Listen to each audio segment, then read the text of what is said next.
Y ahora vamos a suponer nosotros de que el eje del plano cartesiano coincide con el polo de las coordenadas polares y que el eje polar coincide con el eje de las abscisas. ¿Qué ocurriría en ese caso? En ese caso lo que va a ocurrir es que las coordenadas polares y las coordenadas cartesianas van a guardar una relación en común y podemos expresarlo matemáticamente en base a ecuaciones, en base a representaciones muy importantes y muy buenas. A ver, por ejemplo, veamos, dibujemos nosotros nuestro plano cartesiano. Entonces, dibujando acá nuestro plano cartesiano, bueno, este es el eje de las ordenadas y este es el eje de las abscisas. ¿Está bien? Ya, entonces, hemos graficado cada uno de los ejes.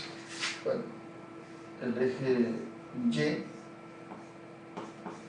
y este es el eje X.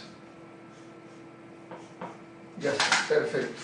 Entonces, vamos a suponer nosotros de que un punto cualquiera que se encuentre por aquí, por ejemplo,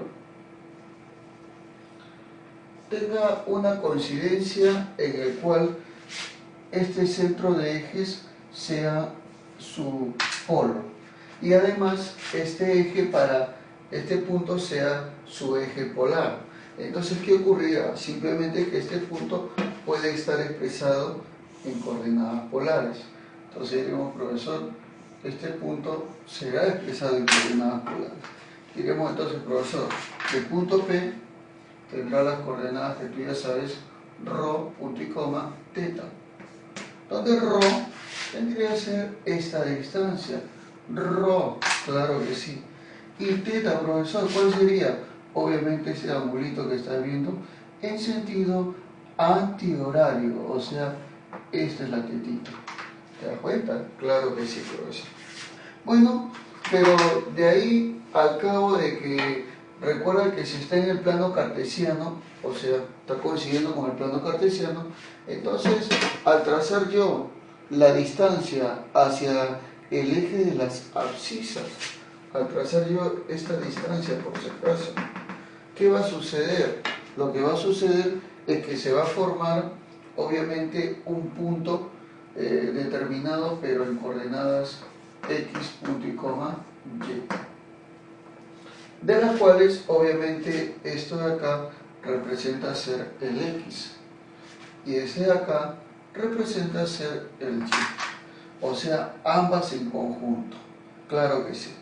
Y ahora, por razones trigonométricas, tú ya sabes, por ejemplo, de que el seno de teta es el cateto opuesto entre la hipotenusa que estoy hablando. El seno de teta es el cateto opuesto entre la hipotenusa. Entonces yo diré, profesor, el seno de teta es igual a y sobre rho. Claro que sí. Profesor, ¿y el coseno a qué será igual? El coseno de teta es el cateto adyacente entre la hipotenusa.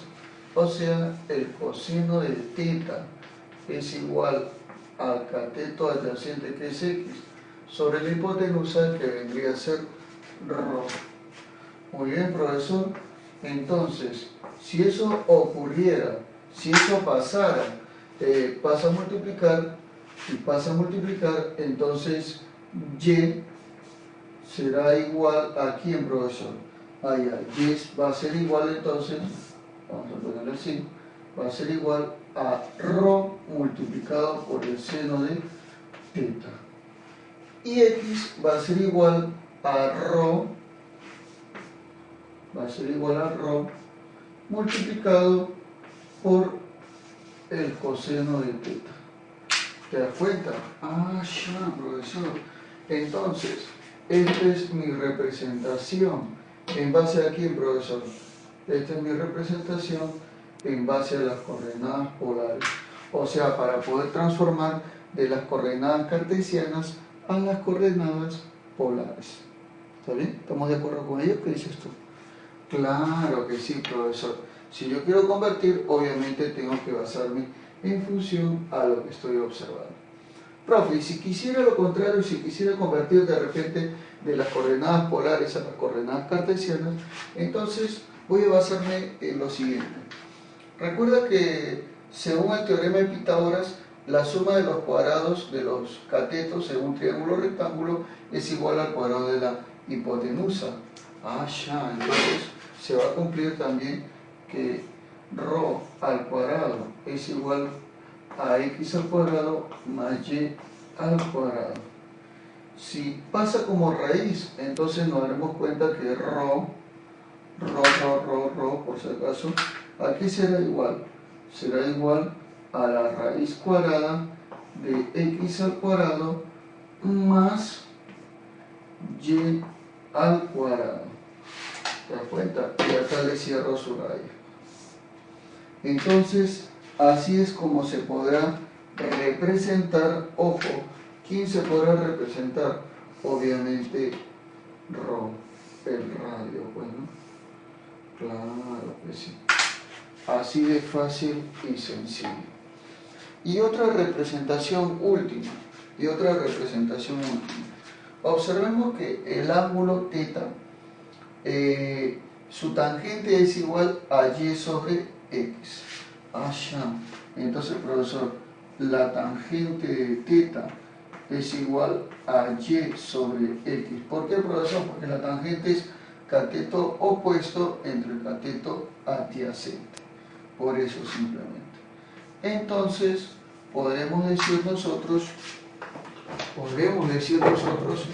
que θ será igual a ¿quién, profesor? Va a ser igual entonces θ a la arco tangente. ¿De quién, profesor? Bueno, de y sobre x. Claro que sí. Recontra facilísima y sencilla como todas. Muy bien. Así de fácil y sencillo. Claro que sí. Entonces, tal y como estamos observando, bueno, ya tenemos que sombrearlo todo, ¿ya? Tal y como estamos observando nosotros, la forma de poder convertirlo, ya sea de coordenadas cartesianas a coordenadas polares, es esta de acá. Y si yo quiero lo contrario, de coordenadas polares a coordenadas cartesianas, entonces utilizaré esto y esto de acá, lo que tú estás observando. Muy bien.